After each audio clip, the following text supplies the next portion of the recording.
이 밤에 우리에게 말씀 전해주실 분은 이혜영 목사님입니다. 남양주 온누리교회 담당 목사이기도 하시고 정말 하나님 앞에 충성스럽고 신실한 종입니다. 미주에 제가 섬길 때는 괌에서 또 시카고에서 이렇게 같이 동역도 하게 되었고, 이렇게 국내에서 이제 또 각 캠퍼스를 맡아서 섬기는 저게 아주 정말 너무 소중한 동역자이기도 하고 후배이기도 한데, 오늘 귀한 말씀 전해주실 때 큰 은혜 받으실 줄로 믿습니다. 박수로 환영해 주십시오.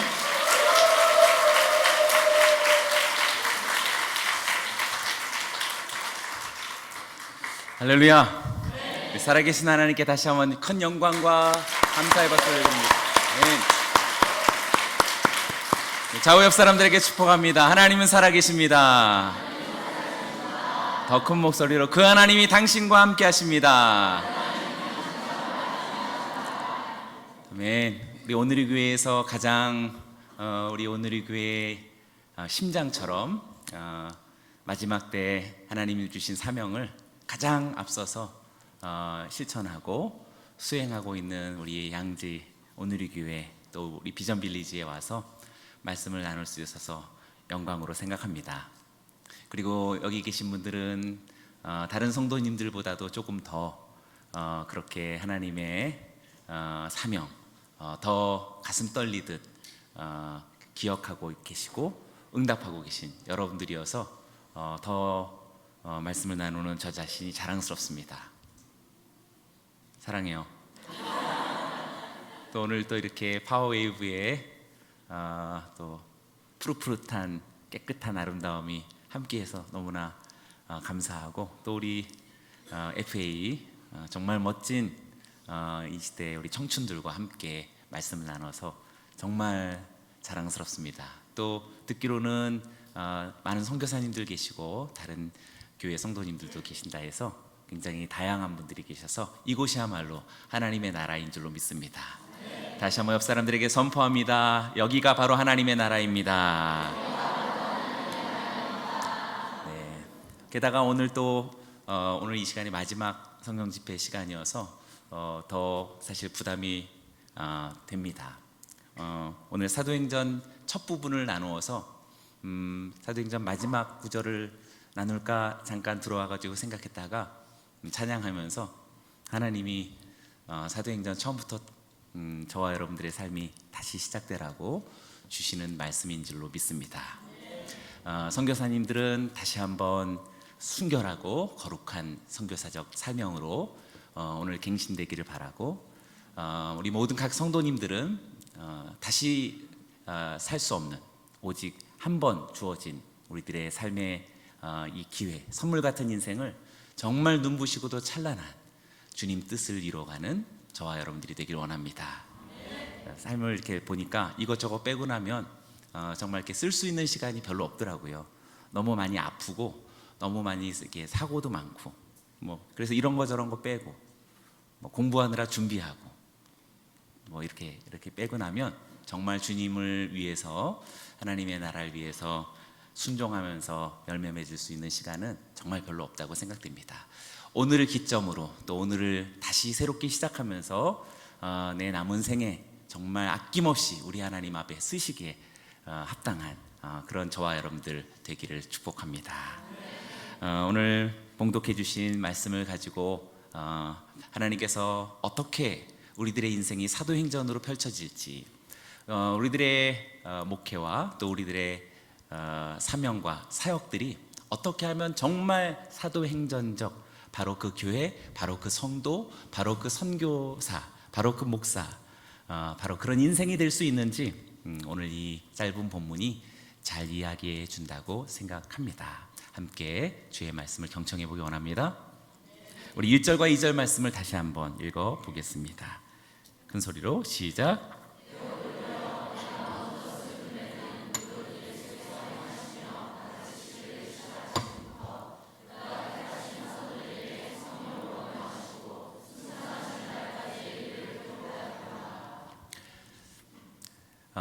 사도행전과 누가복음은 원래 이렇게 하나의 책이라고 할 수 있겠죠. 전편과 후편으로 그렇게 나뉘어져 있고, 저자는 누가이고 공교롭게도 복음서 중에 유일하게 수신자가 등장하고 있는 구체적인 인물이 등장하고 있는 그런 아주 특별한 복음서입니다. 그래서 사도행전은 역사서이기도 하지요. 그 수신자가 누구입니까?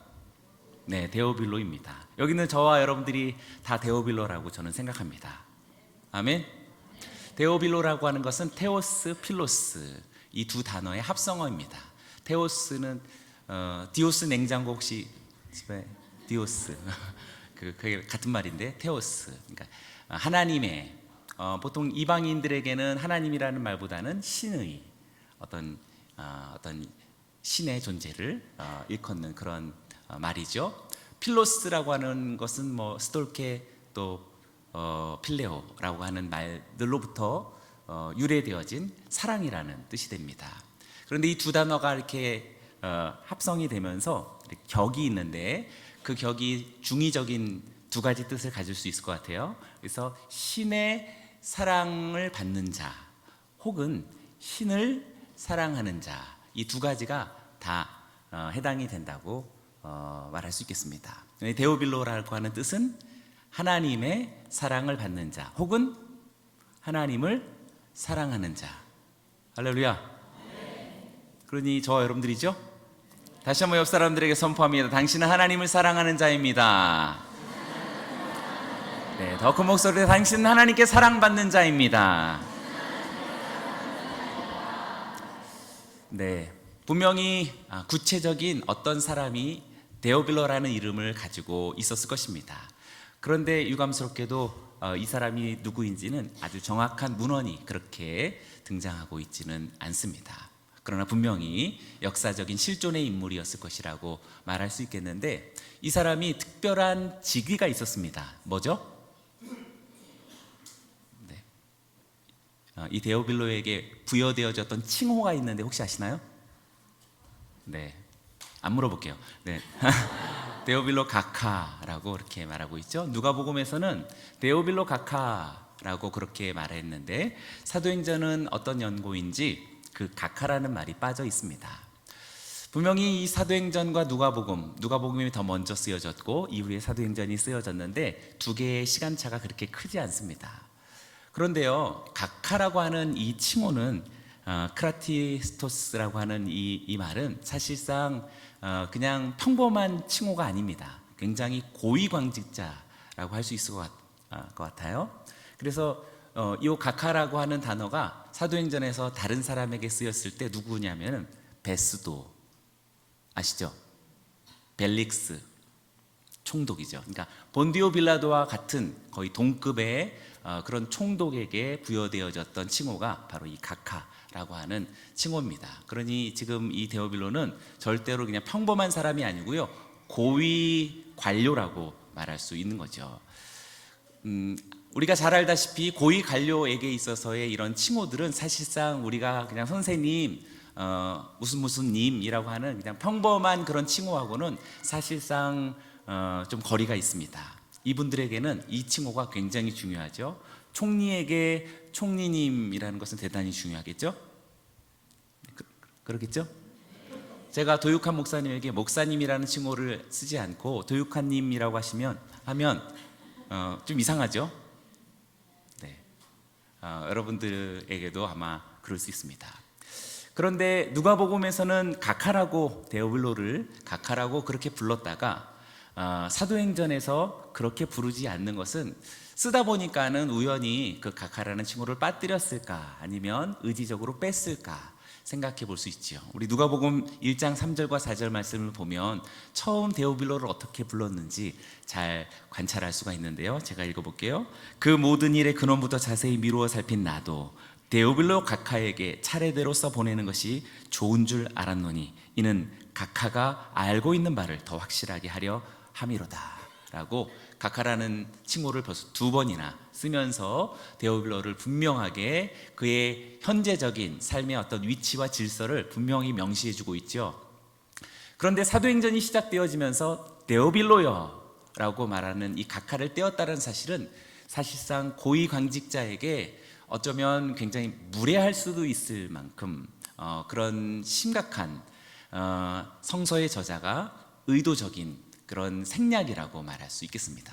확신컨대 틀림없이 사도 누가는 데오빌로에게 각하라고 불렀다가 반드시 그 각하라는 것을 의지적으로 뺀 것이라고 말할 수 있겠습니다. 그래서 우리는 사도행전이 처음 시작하면서 한글 성경에서는 데오빌로여라고 시작되어지는 이 자체가 사도행전을 시작하는 우리들에게 어떻게 사도행전적 삶을 살 것인지에 대해서 첫 단어부터가 우리들에게 도전하고 있다라고 생각합니다. 우리가 잘 알다시피 우리 청소년들에게도 어쩔 수 없이 우리가 부딪혀야 할 삶의 난관이고 이 세속사의 본질입니다. 어쩔 수 없이 우리는 이 각하라고 하는 이 세계에서 어떤 각하를 취할 것인가에 대해서 굉장히 심화되어진 경쟁적 사회를 살아가고 있지요.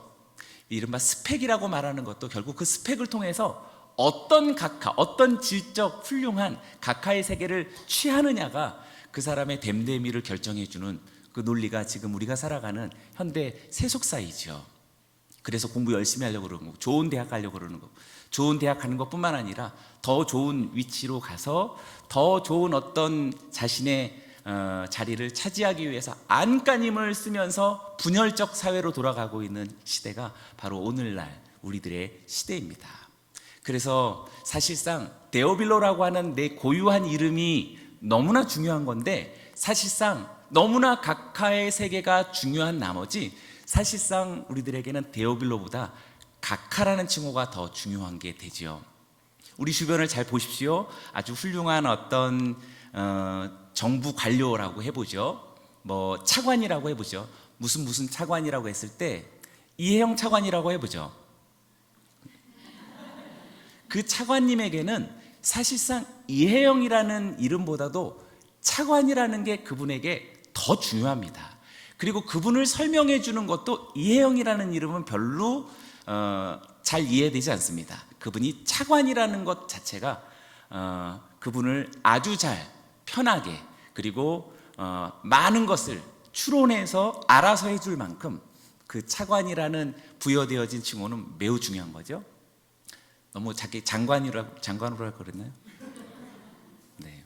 총장님이라든지 박사라든지 의사라든지 판사라든지 이 모든 뒤에 붙는 칭호들이 사실상 우리들에게 너무나 절박한 시대적 필요사항이 됐습니다. 그것을 취하지 못했을 때 우리는 시대적인 어떤 낙오자가 되어가는 그런 시대를 지금 살아가고 있습니다. 그러한 이런 세속사의 삶 속에서 과감하게 각하를 취하는 것이 아니라 오히려 떼어내고 데오빌로여라고 부르는 것은 하나님께서 우리들에게 무엇을 통하여서 하나님의 나라를 사도행전적으로 살아갈 것인지 우리들에게 도전하는 것이라고 저는 확신합니다. 우리 사랑하는 우리 파워웨이브 청소년들과 사랑하는 우리 대학 청년의 청춘들에게 정말 도전합니다. 이 세속사는 정말 각하에 열광하고 있는 시대이지만 우리는 그것을 피해서 다른 길로 갈 필요는 없겠지만 우리 안에서 더욱더 소중한 데오빌로를 우리가 사랑하고 그것을 추구하고 그것을 정말 존귀하게 세워나간다면 우리는 얼마든지 이 각하의 세계에서 승리할 줄로 믿습니다. 할렐루야. 저는 여러분들이 정말 각하를 과감하게 떼어내고 순수한 데오빌로, 하나님을 사랑하는 자로, 그리고 하나님께 사랑받는 자로 그것을 소망하고 그것을 가장 최고의 가치로 여기면서 오늘 이 7번째 마지막 성령 집회를 마치고 다시 새로운 사도행전을 시작할 수 있기를 주의 이름으로 축원합니다. 아멘이라 하셨지만 사실상 잘 믿어지지 않아요. 저 같은 목회자도 그렇고요, 선교사님들도 그렇고요, 아이러니하게 우리들의 사역이 많이 진행되면 진행될수록 우리들의 목회가 점점 더 심화되면 심화되어져 갈수록 아이러니하게 더 많은 각하를 얻어가고 있다는 걸 아시나요? 그 목사님이 어떤 역할을 하고 있는지, 그 목사님이 어떤 직위에 있는지, 그분이 어떤 역할을 맡고 있는지, 어떤 책임을 맡고 있는지, 어떤 위원회를 맡고 있는지, 총회에서 어떤 지위에 있는지, 그것들이 점점 더 탐욕에 가까울 만큼 그 이름들을 더 많이 갖고 있는 것이죠. 홈페이지를 제가 다른 여러 교회들을 이렇게 좀 찾느라 이렇게 보고서 담임 목사님이나 이런 분들 보면은요, 너무 마음이 어두워질 만큼 그분의 양력이 너무나 길고 너무나 상세하다고 생각됩니다. 왜 이렇게 필요할까라는 생각을 합니다. 어떤 목사님은 목사님 소개 이렇게 보고서 제가 너무 화가 났는데요. 가족 사진이 이렇게 있는데 그 밑에 이렇게 가족을 설명하는데 딸은 MIT를 졸업해서 미국의 인텔사에 어디 무슨 수석연구원 이렇게 있고, 아들은 또 미국의 어떤 대학을 졸업해서 지금 변호사인지 이렇게 하고 있습니다. 하나님의 은혜입니다. 하나도 하나님의 은혜로 느껴지지 않아요.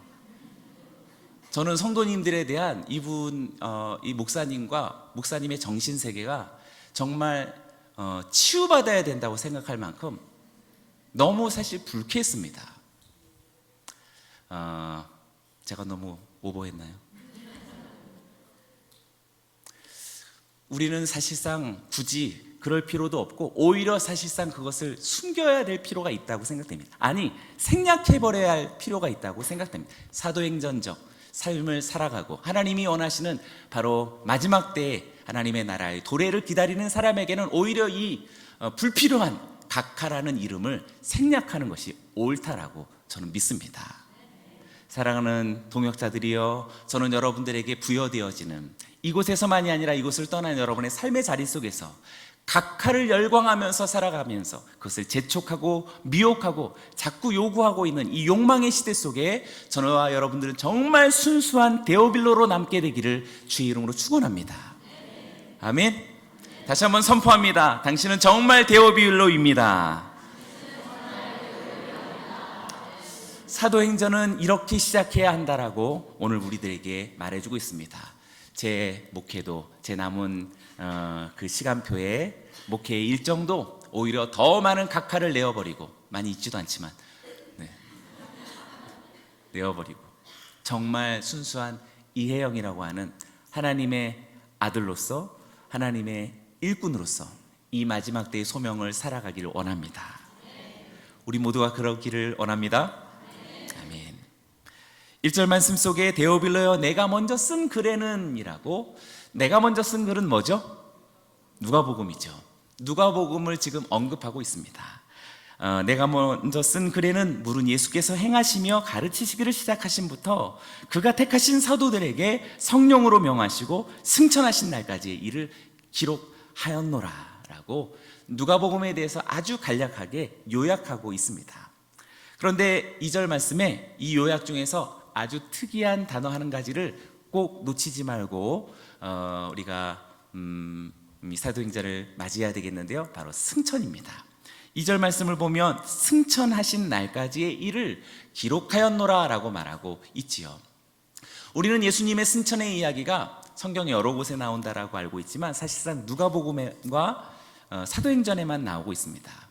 동일한 저자에 의해서 승천의 이야기는 오직 누가복음과 사도행전만 있습니다. 공교롭게도 누가복음의 마지막 끝 장면이 승천 장면이고요, 공교롭게도 또 사도행전의 첫 장면이 승천 장면으로 시작하고 있는 것이지요. 그래서 누가복음과 사도행전을 마치 한 책으로 엮은다면 이렇게 경첩처럼 누가복음과 사도행전은 승천의 이야기로 서로를 연결하고 있다라고 말할 수 있는 것이죠. 그러면 승천의 이야기가 왜 그렇게 중요할까? 누가에게는 왜 그렇게 중요할까를 생각해 보면 사실상 매우 중요한 사도행전의 시작의 배경을 눈치챌 수 있습니다. 여러분, 승천하면 어떤 생각이 드시나요? 네, 물어보지 않는 걸로 하는. 승천하면 가장 메시아적 그런 표적으로서의 장면이 아닐까요? 그렇겠죠? 만약 지금 제가 이렇게 막 승천하고 있다고 해보죠? 완전히 메시아 되잖아요. 유명 화가들이 그린 어떤 성화의 장면, 예수님께서 승천하는 모습과 천군 천사가 예수님을 수종 들고 있는 장면과 땅에 있는 사람들이 막 이렇게 승천하는 그리스도를 향해서 정말 경외하는 모습을 보여주는 압도적인 장면이죠. 그래서 사실상 예수님이 부활하셨다라는 것보다도 더 강력한 예수의 그리스도 되심은 승천 속에 있다라고 말할 수 있죠. 최고의 장면이라고 말할 수 있죠. 나사로가 나오는 것보다도, 무덤에서 나오는 것보다도 더 강력한 예수 그리스도의 하나님 되심을 그렇게 아무 말 안 하고 증명해 줄 수 있는 명장면은 승천이라고 말할 수 있습니다. 동의하십니까? 동의하십니까? 네. 그런데 중요한 것은 바로 그 다음이죠. 죄송합니다. 우리가 지금 여기 예수님 승천하고 있다고 해보죠. 그럼 우리들의 감탄사는 어떨까요? 한번 같이 야유같이 느껴져. 막 예수님이 막 우리들과 함께 있다가 막 승천에 들려 올라가고 있을 때 우리들의 막 탄성, 정말 하나님이셨군요. 이런 어떤 막 감탄사, 더러는 어떤 분들 막 눈물, 막 이렇게 막 황홀경에 빠져버린 그 일대 많은 우리 성도들이 승천하시는 장면 속에 그런 모습을 보일 거라고 생각됩니다. 그런데 중요한 것은요, 점점 올라가면 계속 보여지지 않는다라는 것이죠. 어느 순간이 되면 예수님은 더 이상 보여지지 않는 거죠. 예수님, 승천하시는 나의 예수님, 정말 예수는 그리스도이십니다. 하나님의 아들이십니다. 이렇게 막 열광했다가 예수님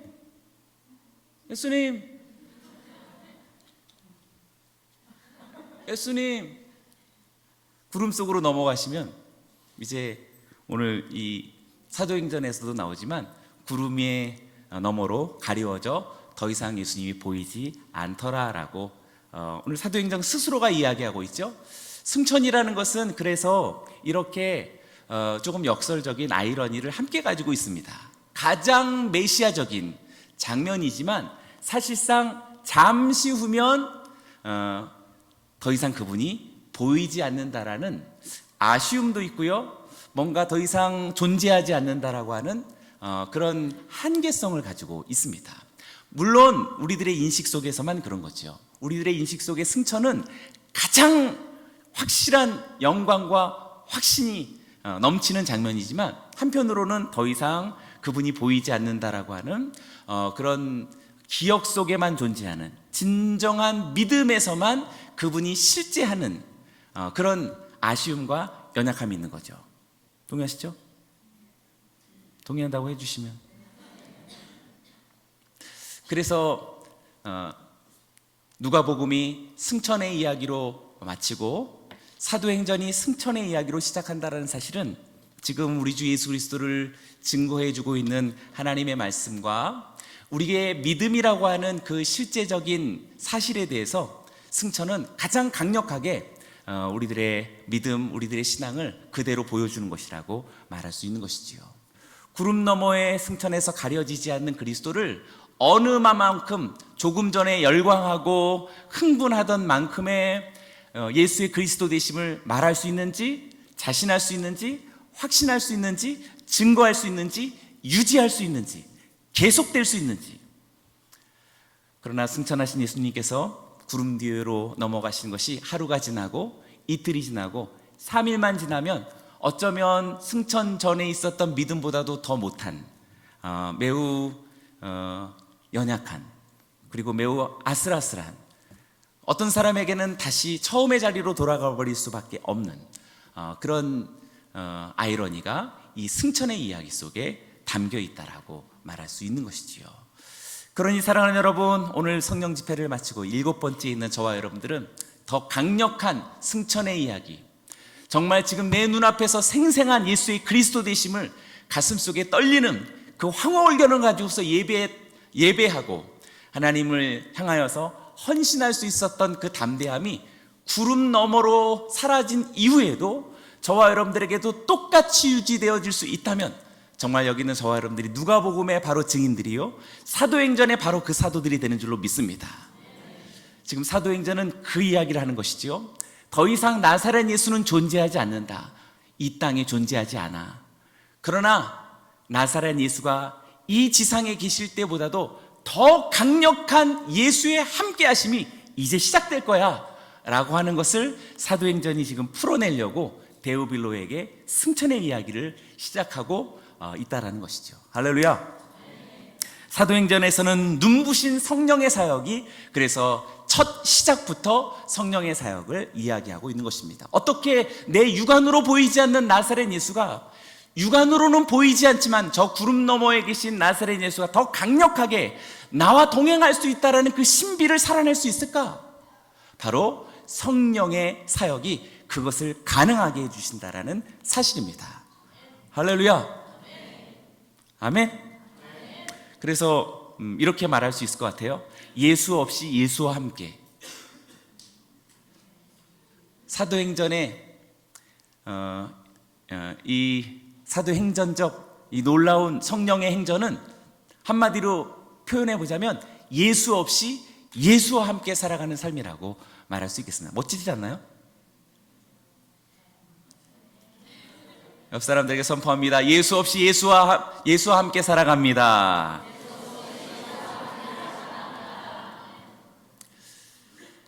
승천의 황홀경을 맛본 사람들이 구름 너머로 사라졌지만 더 강력한 황홀경을 그대로 유지하고 주님께서 사명을 주시고 그리고 목표를 주신 그 삶을 끊임없이 이루어갈 수 있는 그 놀라운 신비로움은 어떻게 가능한 것인가? 바로 이제 사도행전이 보여주고 있는 성령의 세례와 성령의 임재로 말미암는 예수 없이 예수와 함께 살아가는 그 삶을 통해 가능한 줄로 믿습니다.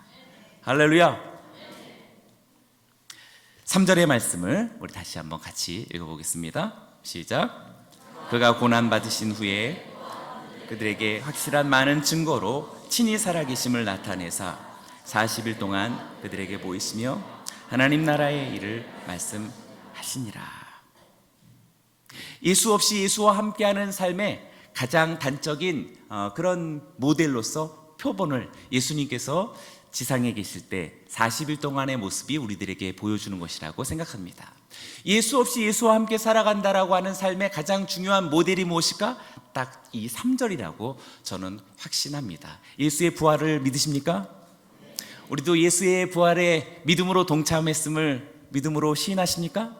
아멘. 그러면 우리도 역시 이제 곧 부활할 것이다가 아니라 사실상 부활에 동참해서 현재적으로 부활을 살아가는 성도요, 목회자요, 선교사님들인 줄로 믿습니다. 그 가장 단적인 모범이 무엇일까? 3절의 말씀이 우리들에게 말해주고 있다고 생각됩니다. 최고의 모범은 예수님을 통해서 얻어지는 줄로 믿습니다. 보십시오. 3절을 보면 그가 고난을 받으신 후에라고 말하고 있습니다. 사도행전은 부활하신 예수님께서 승천하시기 직전 40일간의 이야기로부터 이렇게 시작하고 있는데 이 40일의 의미는 너무나도 중요한 그런 이야기를 전해주죠. 공교롭게도 예수님의 공생에 처음 시작하실 때도 40일의 이야기가 광야에서 있었고 또 이제 사도들의 행전이 시작되어질 때도 예수님의 40일의 이야기로부터 시작하고 있다는 것은 우리들의 삶의 가장 중요한 샘플을 40일을 통해서 보여준 것이다라고 생각합니다. 그런데 부활하신 예수님을 가리켜서 그가 고난을 받으신 후라고 말하고 있습니다. 부활하신 예수님의 칭호도 역시 있었는데요, 죽음 당하신 어린 양이다라는 칭호입니다. 그것은 천상에서도 모든 것이 완전한 천상의 세계에서도 천군과 천사들이 그리고 24장로들이 네 생물들이 예수님을 향하여서 어린 양을 찬송하는데 죽음 당하신 어린 양이라고 부르고 있죠. 아멘. 놀랍지 않나요? 천상에서도 예수님의 칭호가 죽음 당하신이라고 하는 칭호가 붙어 있다는 것에 놀라움을 금하지 않을 수 없습니다. 이것은 우리들에게 굉장히 대단한 위로를 주지요. 우리들에게 대단히 위대한 용기를 줍니다. 우리들이 만나는 수많은 고난들, 우리들이 만나는 수많은 충격적인 어떤 사건과 사고들, 이 모든 것들이 결코 우리를 낙심하거나 침륜에 빠지거나 그리고 절망하게 하거나 잠시 침체기를 가져가게 할 수 없는 분명한 모범이 예수님의 고난받으신 그리스도라고 하는 이 칭호를 통해, 죽음 당하신 어린 양이라는 칭호를 통해 도전하고 있는 것이죠. 동역자들이여, 여러분의 삶 속에 지금 혹시 어려운 시기를 지나가고 있고 여러분의 가정에게만 유난히 고통스러운 사건이 경험되어졌다면 무척 쉽지는 않겠지만 예수님의 칭호가 죽음당하신 어린 양, 심지어 고난당하신 그리스도라고 하는 이 칭호를 기억하시면서 담대하시길 바랍니다. 할렐루야. 심지어 부활하신 그리스도께서 손과 옆구리에 상처를 가지고 오셨다라는 것도 사실상 우리들이 선교사적 삶을 살아가고 순교자적인 인생을 살아가는 데 있어서 이렇게 저렇게 맞이하고 경험하게 되어지는 고난과 아픔과 상처의 문제들은 절대 문제가 될 수 없다라는 것을 주님께서 모범으로 보여주신 것이다라고 믿습니다. 아플 수는 있어도 좌절은 없다라고 믿습니다. 아멘. 상처의 고통은 있을 수 있어도 우리들에게 주신 사명이나 현재 나에게 주어진 신적 직무가 유보되어지거나 포기되어질 이유는 절대 없는 줄로 믿습니다. 할렐루야. 예수님은 정말 고난을 맞이하신 분이시지요. 그는 실로 고난과 상처를 아시고 아주 우리들이 느낄 수 있는 그것보다도 못지않게 능하게 경험하신 분이십니다. 어머니와 동생을 남겨두는 아픔을 아시는 그런 예수님이시지요. 무수한 억울함을 감내하시는 속상함을 아시는 그분이십니다. 이기적인 배신을 온몸으로 받으신 외로움을 아시는 그분이십니다. 채찍질과 십자가의 육체적인 고통 앞에서도 아버지여 준비되었나이다. 패션 오브 크라이스트에서 장면이 예수님 채찍질 당하기 전에 그 장면에서 예수님 이렇게 딱 메어져 있죠. 아람어로 아마 이렇게 얘기했던 것 같은데 영어 자막으로 써 있는데 Father, I'm ready 라고 이렇게 독백하고서 채찍질을 이렇게 후려치죠. 너무 멋있죠? 예수님 고난당하시는데 좀 너무 멋있다. 죄송한데 네. 아버지가 준비됐습니다 라고 하면서 채찍질을 당하면서 고난을 이제 맞이하시고 웰컴하시는 예수님의 그 독백이 너무나도 감동스럽다라고 생각합니다. 우리가 고난에 대해서 쩔쩔매거나 아니면은 한동안 오랫동안 침륜에 빠진다라는 것은 사실상 구름 너머로 사라지신 승천의 이야기가 종교적 이야기와 상념으로만 멈춰 있는 존재라고 말할 수 있지, 진정한 예수 없이 예수와 함께 살아가는 신비적 삶을 사는 사람이라고 말할 수는 없을 것입니다. 동역자들이여, 오늘 3절에서 말하고 있는 그는 고난을 받으신 분이십니다 라고 하는 이 칭호가 여러분들에게도 자랑스럽게 또 저에게도 담대하게 환영되어지기를 주의 이름으로 축원합니다. 우리도 예수님처럼 아버지 준비됐습니다 라고 말할 수 있는 것처럼 여러분들이 맞이하게 될 이러저러한 수많은 고난과 아픔의 문제 앞에서도 절대로 낙심하거나 절망하거나 시름에 빠지지 않고 오히려 담대하시기를 주의 이름으로 축원합니다. 할렐루야. 두 번째는요, 예수님의 모범은 그들에게 확실한 많은 증거로 친히 살아계심을 나타내셨다라고 말하고 있습니다. 다시 한번, 확실한 많은 증거로 친히 살아계심을 나타내셨고 40일 동안 그들에게 보이셨다라고 말하고 있습니다. 예수님은 부활하신 그리스도이십니다. 예수님의 부활은 모든 것들의 승리이고 모든 것들의 의미이고 모든 것들의 가능성이고 모든 것들의 새로움입니다. 동의하십니까? 다시 한번, 예수님의 부활은 우리들이 살아가는 인생의 모든 것들의 의미이지요. 아멘. 예수 그리스도의 부활이란, 그리고 내가 부활에 동참했다라는 그 사실은 종교적으로 그냥 부활절을 알고 믿고 있다라는 종교적인 믿음의 아멘이 아니라, 그 부활은 지금 내 가슴에 심장이 막 뛰고 있는 그 진실한 만큼의 의미, 가능성, 새로움, 희망, 모든 것의 가치, 최고의 영광. 더 수식해야 될까요? 아멘. 정말 여러분들은 그런 부활을 느끼고 있는지, 우리는 그 부활에 정말 동참하고 있는지, 아니면 그냥 부활절이라는 것을 종교적으로 지식적으로 믿고 있고 아멘하는 교회를 출석하는 성도인지, 정말 부활을 체감하고 있는 그런 신비로운 하나님의 자녀들인지 묻고 싶습니다. 예수님은 우리들에게 모범을 보여줬는데 그분은 확실히 많은 증거로 당신의 살아계심을 나타내셨다라고 말하고 있습니다. 그러니 우리가 부활을 믿는다면 교회를 다니는 종교인으로서의 증거가 아니라 나의 인생 자체로서 확실히 많은 증거가 부활로서 나타나야 할 줄로 믿습니다. 아멘. 그게 무엇일까요? 여러분들이 눈동자만 보아도 막 부활이 막 살아있는 것이 나타나게 되기를 원합니다. 그런데 너무 생선이 좀 상한 눈으로서 이렇게 범사에 피곤하신 분들도 계시고 빈번히 짜증스러운 분들도 계시겠죠. 확실히 많은 증거로서 자신의 살아계심을 나타내셨다라는 것이 우리들의 부활을 믿는 신앙의 가장 최고의 모범인 줄로 믿습니다.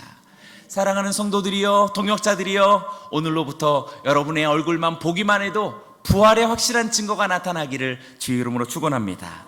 옆 사람들의 얼굴, 눈동자를 똑바로 쳐다보면서 당신의 눈에 부활이 있습니다. 아멘. 할렐루야. 부활은 절대 추상적이지 않습니다. 부활은 절대로 애매모호하지 않아요.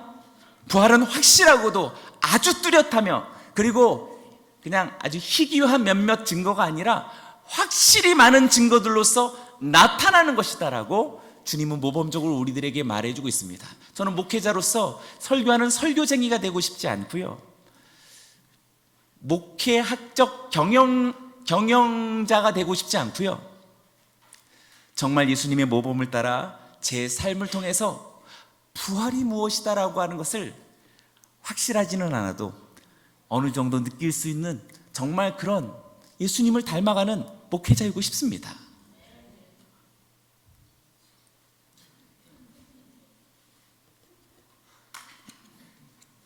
여러분들이 좀 의심하는 눈동자가 불쾌해지지만 불쾌하지 않기로, 우리는 예수를 믿는 자이며 부활하신 그리스도를 믿는 자입니다. 예수 그리스도를 믿을 뿐만 아니라 그의 믿음으로 말미암아 부활에 동참하는 신비로운, 대단히 신비로운 하나님의 자녀들인 줄로 믿습니다. 우리도 죄와 사망으로부터 그와 함께 살아난 자이며, 그렇다면 우리도 살아있음을 분명히 증거해야 되고 나타내야 할 줄로 믿습니다. 저와 여러분들이 오늘 살아가는 날들 동안 수많은 증거들이, 이제 부활의 확실한 증거들이 여러분의 얼굴에, 여러분의 삶 속에, 여러분의 생활 속에, 사업 속에, 여러분의 직장 속에, 학업 속에 나타나게 되기를 주의 이름으로 축원합니다. 무엇보다도 부활하신 예수님은 예수님 친히 자신을 보여주셨지요. 그런데 상처받았던 손과 옆구리를 함께 보여주셨습니다. 손에 있는 흉터는 아직 살아계실 때 났던 흉터이기에 극심한 고통을 주었던 것이겠고, 옆구리에 있는 것은 예수님이 숨이 끊어진 운명하신 후에 찌른 창자국이니 죽음의 증거가 됩니다. 우리들이 보기에는 뭐 죽은 사람에게 창 찔렀으니까 무슨 의미가 있는가라고 하겠지만, 사실 신이 죽었다라고 하는 이 두 가지에 어울릴 수 없는 조합은 예수님에게 있어서 대단히 치명적인 상처가 되는 거죠. 여러분들의 상처는 밥을 못 먹는 거나 아니면 굶는 것보다도 더 강력한 상처는 여러분들의 자존심과 여러분들의 존재성을 말살시키는 것이 더, 때리는 것보다 아프지 않아요? 여러분들을 무시해버리는 거. 네. 그렇다고 해주세요. 네. 누군가 나를 때리는 것보다도 사실상 더 아픈 것은 우리들이 자존심과 우리들의 존엄성이 무시되어지고 아주 모욕을 당하는 것이, 우리는 더 큰 상처를 얻게 되는 것입니다. 나를 아프게 하는 것보다 내 부모를 아프게 하는 것이 더 아픈 거고요, 내가 고통받는 것보다 내 자녀를 나 대신에 고통시키는 것이 견딜 수 없는 죽음에 방불한 그런 아픔이 되는 것이지요. 그래서 예수님의 창자국은, 옆구리의 이 자국은 사실상 신의 죽음이라고 하는 말할 수 없는 이 신의 존재성의 말살인 거죠.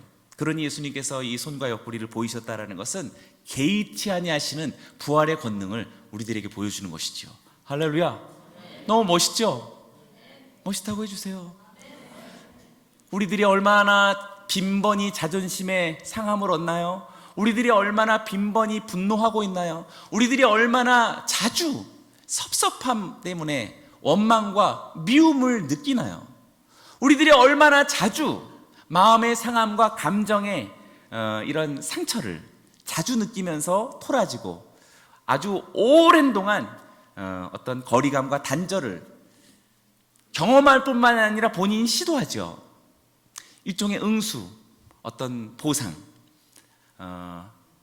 우리도 그렇게 보복하고 있는 것이지요. 크고 작게 계속 되풀이하면서 이 혼돈의 사회 속에서 나도 엉켜서 그렇게 스스로를 혼돈시키고 또 다른 사람들에게 혼돈을 가져다 주고 있습니다. 그러니 사랑하는 여러분, 예수님께서 손과 옆구리에 상처를 가지고서 제자들에게 보이시며 미소 짓고 있는 이 여유, 이 넉넉함, 이 담대함, 이 능력, 이 환희, 이 기쁨이 저와 여러분들에게도 가득 넘쳐나기를 주의 이름으로 축원합니다. 부활은 상처를 은폐하지 않습니다. 수치도 부끄러워하지 않습니다. 죽음의 경험을 부인하지도 않습니다. 오히려 상처를 축복합니다. 상처의 종착점인 죽음을 오히려 비웃고 조롱하는 것이 부활의 권능인 것이지요. 사랑하는 여러분, 정말 우리가 부활에 대해서 부활절을 하고 있는 종교인이 아니라 정말 부활의 그리스도를 닮은, 예수 없이 예수와 함께 살아가는 신비가 무엇인지 저 사람을 보면 알 수 있다라고 하는 바로 그러한 성도들이요, 동역자들이요, 선교사님들이요, 주의 종들이 되시기를 주의 이름으로 축원합니다. 우리도 오히려 수많은 상처들을 축복해야 됩니다. 그리고 우리도 죽음을 비웃고 정죄해야 됩니다. 우리는 수많은 확실한 증거들로서 부활을 나타내며 오늘도 또 내일도 범사에 수많은 증거로 자기 자신이 살아있다라는 사실을 드러낼 수 있는 우리 모두가 되기를 축복합니다. 할렐루야. 그런 삶을 살아가신 우리 양지온누리교회 성도들을 보니 기대하니 상상해보니 너무나 자랑스럽고 남양주온누리교회도 그렇게 전하고 싶습니다. 할렐루야. 세 번째는 하나님의 나라의 일을 말씀하셨다라고 말하고 있습니다. 부활하신 예수님은 40일 동안에 오직 하나님의 나라의 일을 말씀하셨다라고 말하고 있습니다.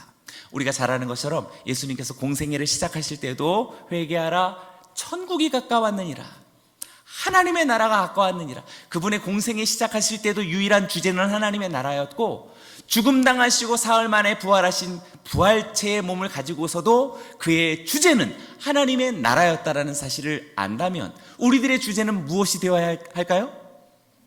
네, 내 인생의 주제는 옆 사람들에게 오직 하나님의 나라입니다. 아주 일관된 주제가 되어야 합니다. 우리들의 주제, 우리들의 관심, 우리들의 소망, 우리들의 사랑, 우리들의 그리움, 우리들의 눈물, 이 모든 것의 주제는 한 가지, 하나님의 나라가 되어야 할 줄로 믿습니다. 할렐루야. 오늘도 하나님의 나라를 그래서 소망하고 그 나라를 향해서 간절한 갈망을 가지고 내 하루를 살아가고 앞날을 살아가고 남은 여생을 살아갈 것이다라는 거룩한 다짐이 오늘 이 밤에 있기를 축원합니다. 할렐루야. 3절에서만 해도 이렇게 세 가지 부활하신 예수 그리스도의 모범적 우리가 어떻게 살아야 될 것인지에 대해서 너무나도 잘 이야기해주고 있는 것이지요. 이대로 말씀을 끝나도 될 것 같은데 이제 3절 했으니 언제 끝나지? 그러면 어떻게 우리는 이렇게 정말 신적 부활체의 그리스도를 닮아버린, 흠뻑 닮아버린, 지금 당장 승천의 모습을 보면서도 온 생애를 다하는 예배적 삶을 살아낼 뿐만 아니라 구름 너머로 가리워졌고 조금 있다 먹구름이 흘려와도, 그리고 수많은 조롱과 어떤 생채기들이 내 삶에 막 다가올지라도 저 구름 너머에 내 부활의 그리스도가 함께하고 계시다라고 하는 이 희망찬 노래를 멈추지 않을 수 있을까? 어떻게 이 신비로운 삶을 유지할 수 있고 계속해 갈 수 있을까? 그것이 바로 오늘 4절과 5절 속에 주님께서는 약속하고 그 방법을 알려주고 계신다라는 것이죠. 4절과 5절을 큰 소리 읽어봅니다. 시작.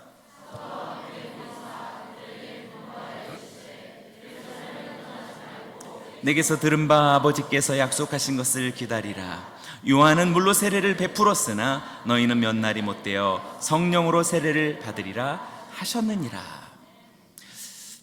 네, 이 두 구절 속에 어떻게 그렇게 신비로운 부활을 확실히 많은 증거로서 드러낼 뿐만 아니라 우리들의 온통 일생의 주제도 하나님의 나라가 되어져서 명목상의 하나님의 나라가 아니라 앉아도 하나님의 나라, 일어나도 하나님의 나라, 네, 승승장구해도 하나님의 나라, 되는 일마다 되어지지 않을래도 하나님의 나라가 될 수 있을까?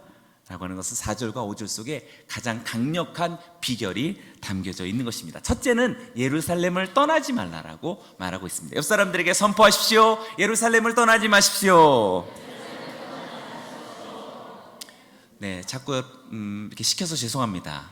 시켜서 유익은 뭐냐면, 네, 졸음을 방지하고 자꾸 이렇게 옆 사람들에게 말하면서 내 마음과 삶 속에 이렇게 각인될 수 있어서 장점이 있다고 생각합니다. 그렇다면 예루살렘을 떠나지 말라라고 하는 말은 무엇일까? 가장 단순하게, 가장 좀 유치하게 말한다면 교회를 떠나지 말라는 것과 다르지 않다라고 할 수 있겠습니다. 뭐라고요?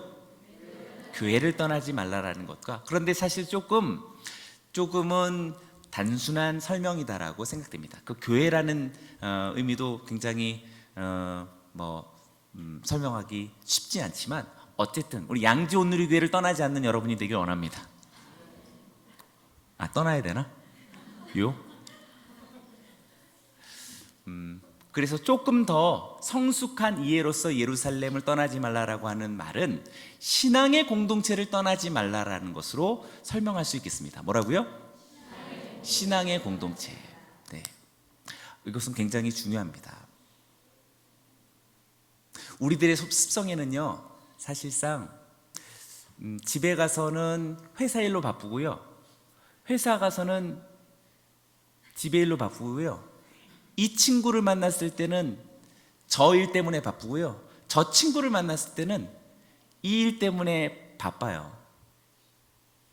이게 무슨 얘기냐면, 우리는 누군가에게 자기 자신을 잘 주기를 두려워해서 여지를 많이 이렇게 챙겨놓고 있어요. 손해를 안 보려고요. 좀 어렵게 얘기해. 아니, 내가 나쁜 사람인가? 아쉽지 않으려고 하기도 하고, 자기 자신의 어떤 자존심이나 자신의 어떤 보호를 위해서 이렇게 여지를 많이 남겨두는 것이죠. 그래서 변명이 되기도 하고, 자신을 이렇게 보호하려는 여러 가지 언어적인, 거의 무조건적인 그런 반응들이 그렇게 나타나고 있습니다. 네, 왜 이야기를 했냐면, 신앙의 공동체에서도 마찬가지이기 때문에 그렇습니다. 자기 자신의 진정성을 사실 다 내어주기를 웬만해서는 그렇지 않아요. 그래서 우리는 굉장히 눈치껏 누울자리 보고 다리 뻗기도 하고, 그래서 아닌가벼 하면은 금방 몸을 뺄 수 있을 만큼만 내주는 것 같아요. 굉장히 좀 어렵게 얘기한 거 아니죠? 네. 그런데 예수님께서 당신을 우리들에게 다 내어주심처럼 우리를 내어주는 것에 대해서 조금씩 더 순결하고 온전하여져 가게 되기를 원합니다. 그런 의미에서 신앙의 공동체라는 것은 나에게 주어진 시간 동안 최선을 다해서 자신을 다 내어주기를 연습하는 그런 도상이라고 생각합니다. 그런데 보십시오. 신앙으로 연약한 사람들의 거의 대부분의 공통점은요, 자신을 주지 않습니다. 그래서 이름도 잘 밝히지도 않고요, 항상 기둥 뒤에 있는 거 아시죠? 항상 가장자리에만 있다가, 이렇게 찰랑찰랑 변두리에만 있다가, 조금 섭섭하면 사라졌다가, 조금 괜찮으면 조금 들어왔다가, 그러나 한복판으로 들어오는 사람들은 거의 별로 없습니다. 아주 신실한 그런 사람들만 한복판 속으로 거침없이 들어오는 것이지요. 그런 의미 속에서 신앙 공동체와 교회, 나에게 주어진 그 교회에 대해서 1년의 시간 동안에 하나님 앞에서 충성과 최선을 다하는 것은 너무나도 소중한 일이라고 생각합니다. 여러분들이 섬기시는 교회의 마음속에 기억하신다면 그 교회에 이제부터 여러분들의 모든 것을 다 내어줄 만큼 최선을 다해서 섬기시고 그 공동체를 떠나지 않는 저와 여러분들이 되길 원합니다. 할렐루야. 그리고 하나님께서 예정하신 때가 되었을 때 또 어디론가 우리를 보내신다면 또 아멘으로서 얼마든지 파송되어지고 떠날 수 있는 그런 우리 모두가 되었으면 좋겠습니다. 중요한 것은 하나님이 내게 주신 그 소중한 신앙의 공동체를 우리가 웬만해서는 떠나지 않을 뿐만 아니라 웬만해서는 우리의 삶 전체를 내어줄 수 있는 충성과 최선과 사랑을 다할 수 있는 우리 모두였으면 좋겠습니다. 그러나 교회를 떠나지 말라, 신앙 공동체를 떠나지 말라는 것보다도 더 성숙한 예루살렘을 떠나지 말라라는 그 의미는 하나님의 임재를 떠나지 말라는 것으로 말할 수 있겠습니다. 옆 사람들에게 선포하십시오. 하나님의 임재를 떠나지 마십시오. 네, 하나님의 임재를 떠나지 않는 것입니다. 임재 의식을 떠나지 않는 거예요. 날마다 나에게 속삭이시는 하나님을 계속 느끼는 겁니다. 찬양 속에 느끼는 거고요. 기도 가운데도 강렬하게 느끼는 겁니다. 이 시그널을 놓치지 않기를 원합니다. 그냥 기도합시다 했을 때 무두커니 눈 감고서 아무 시그널 없는 그냥 이렇게 있지 않고요. 찬양 속에서도 기도 가운데서도 묵상 속에서도 신비로운 하나님의 출현에 대해서 기대하고 확실한 믿음을 가지고 그 주파수를 자꾸 놓치지 않고 잡고 뭔가 그 음성에 자꾸 느끼려고 하는 영적 예지력을 자꾸 키우시고 시선을 보이는 것에만 열광하지 말고 보이지 않는 것을 볼 수 있는 눈을 믿음으로써 뜨고 활짝 뜨고 내가 주님을 보는도다. 내가 귀로만 주께 대하여 들었었더니 이제 눈으로 주를 배옵나이다. 욥이 말했을 때 정말 눈으로 가시적인 시력으로 보았다라는 말일까요? 네. 내가 귀로만 들었었던 그 주님을 내가 눈으로 배움나이다 했을 때 그 눈은 정말 물리적인 시력일까요? 그렇지 않습니다. 그가 말하는 그 눈은 정말 우리가 믿음으로 이해할 수 있는 그런 광경이며 목도라고 말할 수 있는 것이죠. 저는 우리 양지온누리교회 성도님들에게 이런 성숙한 하나님의 임재의식이 깊어만 가는 예배, 하나님의 임재의식으로 충만한 강력한 기도, 여러분의 가슴 속에서 뜨거운 불이 막 살아올라오는 그런 열광적인 임재로 가득한 찬양이 베풀어지기를 주의 이름으로 축원합니다. 그 말이 예루살렘을 떠나지 말라라는 의미가 되겠지요. 공간적인 그냥 출석을 매번 하라라는 말이 아닐 것입니다. 사랑하는 우리 청소년들이요, 우리 사랑하는 청춘들이요, 하나님의 임재의식으로 점점 더 깊어만 가는 저와 여러분들 우리 모두가 되기를 축원합니다. 두 번째는 성령의 세례를 받으라고 말하고 있습니다. 옆 사람들에게 선포하십시오. 성령의 세례를 받으십시오. 아멘. 아멘. 벌써 6번을 통해서 성령의 세례에 대해서 우리 목사님들이 말씀하셨을 것이라고 생각되는데요. 제가 그냥 목회자로 확신하건대 여기 계신 분들 중에서 성령의 세례를 받지 않은 분들은 한 사람도 없다고 저는 확신합니다. 정말이에요. 나름대로 저 관상을 또 좀 봐요. 벌써 다 이렇게 스캔했습니다. 옆 사람들에게 당신은 이미 성령의 세례를 받았습니다. 그렇다면 성령의 세례를 받은 우리들에게 성령의 세례를 받으라고 말하는 이 말씀은 무엇일까? 다른 사람들을 위한 것일까? 그렇다면 나에게는 이미 완료되었기 때문에 불필요한 말씀일까? 사실 그렇지 않다라고 생각됩니다. 그것을 잘 이해할 수 있게끔 요한의 세례를 대조하고 있습니다. 지금 이야기하죠. 5절 말씀에 요한은 물로 세례를 베풀었지만 너희는 몇 날이 못되어 성령으로 세례를 받으리라 말씀하신 것이지요. 그렇다면 요한의 세례는 무엇이고 성령의 세례는 무엇일까? 이것을 우리가 좀 규명해야 되는데 사실상 조직신학을 공부해야 되는가? 그렇지 않습니다. 요한의 세례는 그럼 물 세례인가? 더 그렇지 않습니다. 틀리는 말이라고 말할 수 있겠습니다. 요한의 세례는 후진 세례이고 성령의 세례는 신식 세례인가? 주일학교 같은 그런 표현이 되는 거죠.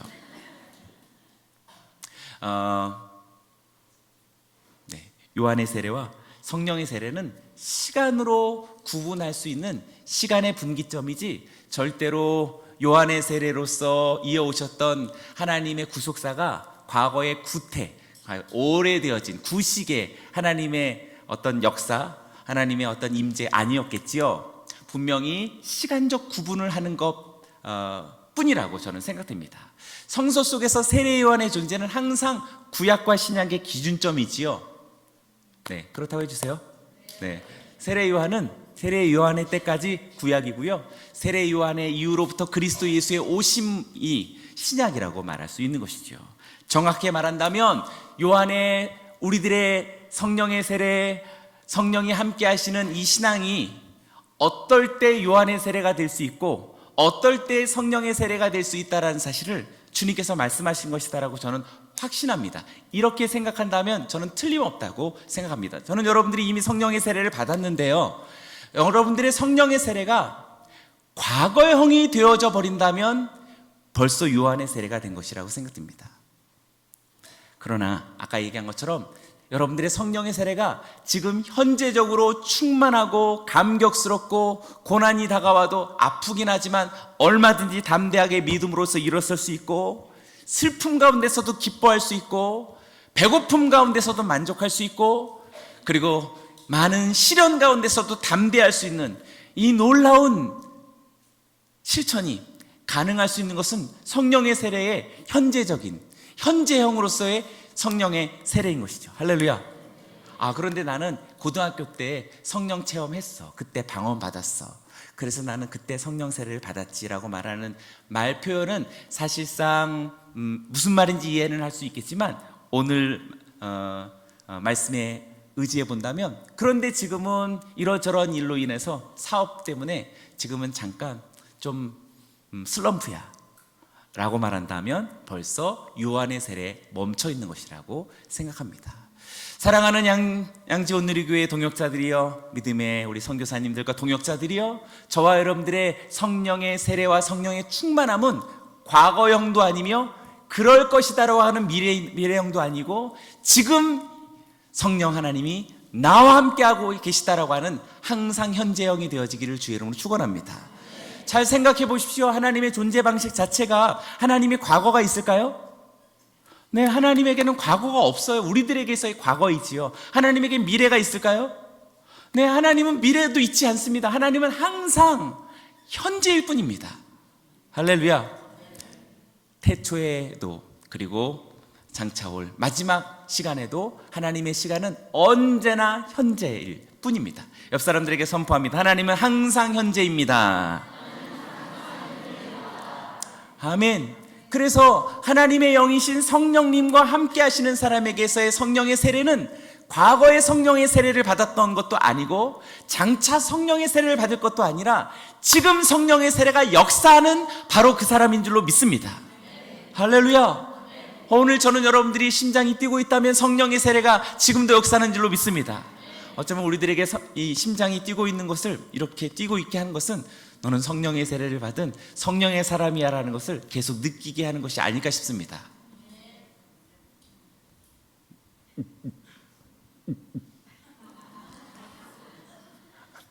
두근두근. 네. 우리 청소년들이 저를 비웃고 있는. 네, 온몸에 피를 돌기 위해서 심장이 뛰는 거겠지만 사실상 하나님이 피를 돌게 하거나 세포가 살아있게 하는 것이 꼭 그렇게 해야지만 그 방법밖에 없었을까요? 얼마든지 있었겠지만 유독 어머니 뱃속에서 태어나기 전부터 이 심장은 뛰고 있었고, 우리들이 생애를 마치는 순간까지 이 심장은 한 번도 멈춘 적이 없어서 사실 저는 온몸의 모든 기관에게 감사하지만 심장에게 제일 감사하고 싶어요. 저는 자는데 심장은 자지도 않아. 단 한 번도 제가 의식을 갖기 전부터 이 심장은 뛰었었고, 마지막 숨이 끊어지는 순간까지 이 심장은 뛰어줄 거거든요. 제가 살아있다라고 하는 것을 가장 강력하게 가시적으로 보여주고 있는 것이 심장인 것이죠. 저는 심장이 있다라는 사실을 생각할 때마다 나는 성령의 사람이구나. 성령이 나와 함께하는 항상 현재적인 성령님과 함께하는 성령의 지배를 받은 성령의 임재가 있는 성령의 이끌리심을 받는 성령이 말씀하시는 성령이 손짓하시는 성령과 함께 손을 잡고 동행하는 바로 그러한 사람이구나라는 것을 보여주는 표시라고 생각합니다. 혹시 성령의 심장이 있는 분들이라면 그런 성령님과 함께 하시는 여러분들이 되시길 주의 이름으로 축원합니다. 할렐루야. 그래서 우리는 날마다 새로워져야 하고 아침마다 새로워져야 합니다. 때문에 예루살렘을 떠나지 아니하고 날마다 삶의 성소를 떠나지 아니하고 하나님의 임재 안에 갇혀서 그 임재로 말미암아 성령님과 매일매일 현재적으로 동행하시는 사랑하고 자랑스러운 우리 양재온누리교회 통성리를 되시길 주의 이름으로 축원합니다. 할렐루야. 8절까지만 보도록 하겠습니다. 8절 같이 읽어보겠습니다. 시작. 오직 성령이 너희에게 임하시면 너희가 권능을 받고 예루살렘과 온 유대와 사마리아와 땅끝까지 이르러 내 증인이 되리라 하시니라. 할렐루야. 8절에서는 이렇게 성령의 사람이 되어서 우리들이 해야 될 지향해야 될 삶의 전망은 증인이 될 것이다 라는 사실을 말해주고 있습니다. 성령의 사람은 불가피하게 증인된 삶을 살아갈 수밖에 없음을 8절에서 이야기해주고 있는데 그 강력한 전제는 바로 성령으로 말미암는 권능에 있다라고 말하는 것이죠. 사랑하는 우리 양재온누리교회에 성령의 세례가 주어졌고 성령과 함께하시는 이 삶은 필연적으로 권능의 삶인 줄로 믿습니다. 저는 여러분들이 어둠의 권세와 세속의 영들이 여러분들을 회방할 수 없는, 여러분들을 쓰러뜨릴 수 없는, 여러분들을 해방할 수 없는, 가로막을 수 없는 압도적인 권능에 사로잡힌 주님의 제자들인 줄로 믿습니다. 옆 사람들에게 선포합니다. 당신은 권능의 사람입니다. 아멘. 성령이 너희에게 임하시면 너희가 권능을 받고, 이 말은 필수, 필요 충분 조건. 성령과 권능은 동시적인 것이고 언제나 항상 함께하는 것이지요. 이 권능은 두나미스, 다이나마이트라고 할 수 있겠죠. 가장 강력하고 압도적이고 파괴적이고 놀라운 그런 능력을 가지고 있습니다. 저는 여러분들이 성령의 사람으로서 오늘로부터 살아갈 매일의 범사 속에 권능, 하나님의 권능이 나타나고 그 권능이 저는 여러분들의 삶을 이끌어가기를 주의 이름으로 축원합니다. 모든 지혜, 모든 통찰, 모든 감각, 모든 해석, 하나님의 나라의 확장과 관련되어진 필수 불가결한 능력이 우리 모두에게 벌써 주어진 줄로 믿습니다. 그 중에서도 저는 최고는 사랑이라고 생각합니다. 사랑은 우리 동역자들이요, 압도적인 그리스도의 사랑이 여러분들의 내면 속에, 삶 속에 충만히 넘쳐나서 죽기까지 사랑할 수 있는 그리스도를 닮은 권능의 제자들 되어주시기를 주의 이름으로 축원합니다. 할렐루야. 성령의 사람이 되어서 권능 있는 제자가 되었다라는 사실은 이렇게 전 세계로 뻗어나가는 열방을 향하는 사람이라고 말할 수 있습니다. 그래서 예루살렘으로부터 시작되어서 온 유대와 사마리아와 땅끝까지 이르러 증인이 될 것이다라고 말씀하고 있는 것이지요. 우리 이사야서 2장 3절의 말씀인데요, 자막을 통해서 한번 큰 소리로 같이 읽어보겠습니다. 시작. 오라 우리가 여호와의 산에 오르며 야곱의 하나님의 전에 이르자. 그가 그의 길을 우리에게 가르치실 것이라. 우리가 그 길로 행하리라 하리니 이는 율법이 시온에서부터 나올 것이요 여호와의 말씀이 예루살렘에서부터 나올 것이라. 시온으로부터 흘러나오는 이 말씀이, 예루살렘으로부터 나오는 하나님의 말씀이 바로 온 세상을 향한 하나님의 구원의 반포가 시작됨을 말해주고 있는 것이지요. 그래서 예언이 인생을 이끌어간다라고 말할 수 있습니다. 사랑하는 여러분, 오늘 이곳이 예루살렘이고 하나님의 임재가 있는 주님의 처소이고 성령의 역사가 있는 주님의 장막으로 우리가 여기고 믿는다면 이곳으로부터 하나님의 말씀이, 그의 예언이 시작되는 줄로 믿습니다. 그리고 이곳에서부터 시작되어진 주님의 예언은 우리들의 인생을 어디론가 끌고 가는데요, 열방으로 향해 끌고 가는 줄로 믿습니다. 무슨 공간적인 어떤 장소적인 개념이 되어서 어떤 나라이기도 하겠지만, 저는 여러분들의 인생이 하나님의 나라에, 하나님의 복음과 그의 나라를 증거하고 전하기 위해서 하나님이 보내시는 그 어디든지 장소이기도 하겠지만, 관계이기도 하겠고요, 대상이기도 하겠지만, 세대이기도 하겠고요, 절대로 공간적인 개념만은 아니라고 생각됩니다. 어떤 특정 나라와 열방, 민족일 수도 있겠지만 하나님이 보내시는 어느 곳이라면 복음의 불모지 속에 하나님의 임재가 단절되어져 있는 그 어둠의 세계 속에 하나님의 나라를 드러내고 부활을 증거하고 선포하는 저와 여러분들이 되기를 원합니다. 하나님 나라의 확장은 가까운 곳에서부터 먼 곳으로, 밀접한 곳에서 생소한 곳으로 나아가기를 주저하지 아니하는 담대함을 갖는 능력이라고 말할 수 있는 것이지요. 이렇게 예언이 우리들의 인생을 끌고 갈 것입니다. 비록 때와 시기는 우리가 알 수 없지만 하나님의 계획은 하나님의 예언을 따라 그 섭리와 질서를 통해서 끊임없이 확장되어져 가는 저와 여러분들이 되길 원합니다. 그래서 저도 다시 하나님 앞에 고백합니다. 저도 나이를 들어가겠죠? 행동 반경은 점점 줄어들겠죠? 사역의 어떤 그런 내용들은 뭐 이렇게 다양하기는 좀 어렵겠죠? 그러나 그 질적인 하나님의 나라는 계속해서 제 생명이 끊어지는 날까지 점점 더 확장해 가실 하나님이신 줄로 믿습니다. 어찌 저뿐이겠습니까? 저는 여러분들에게도 그러한 새 하늘과 새 땅이 끊임없이 예루살렘으로부터 온 열방 끝까지 주님이 원하시는 그곳으로 저는 여러분들의 복음과 예언이 여러분들을 통하여서 확장되어져 가기를 주의 이름으로 축원합니다. 할렐루야. 네, 이렇게 살아가는 것이 증인, 마르뚜레스, 증인, 마터가 돼서 순교자가 되죠. 증인과 순교자는 같은 어원을 가지고 있습니다.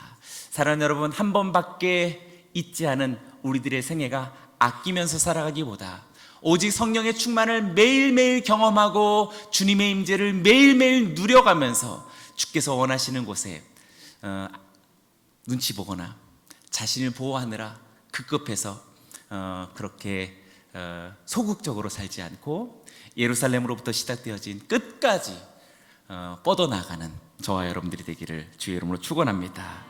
마지막 9절 말씀을 제가 읽어봅니다. 이 말씀을 마치시고 그들이 보는데 올려져 가시니 구름이 그를 가리어 보이지 않게 하더라. 정말 승천의 명장면이 여기서 나오죠. 방금 전에 막 압도적인 환상이 있지만 9절 말씀에 더 이상 보이지 않더라 라고 말하고 있습니다. 옆 사람들에게 더 이상 보이지 않습니다. 네, 여기서부터 진짜 예수 없이 예수와 함께 살아가는 삶이 시작되는 것이라고 말할 수 있습니다. 진짜는 보이지 않음으로부터 시작되어지는 것이라고 생각합니다. 선교지로 곧 나아가게 되어질 선교사님들이요, 힘든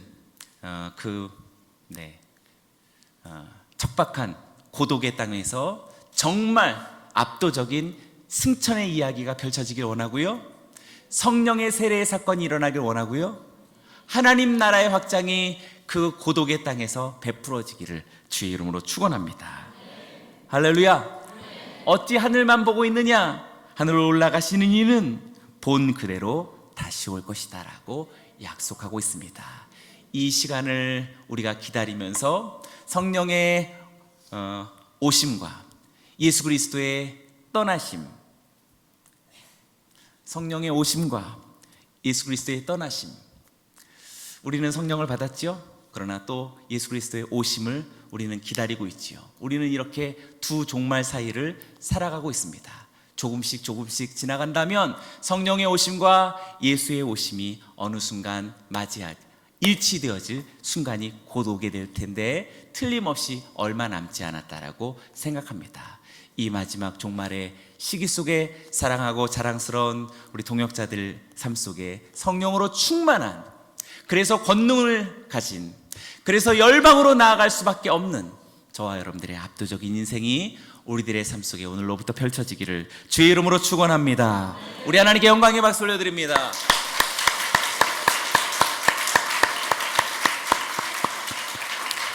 이 시간에 우리 함께 같이 기도하겠습니다. 이 시간에 우리 함께 같이 기도할 때요, 아까 불렀던 찬양 꽃들도 같이 한번 불러보면 어떨까 싶습니다.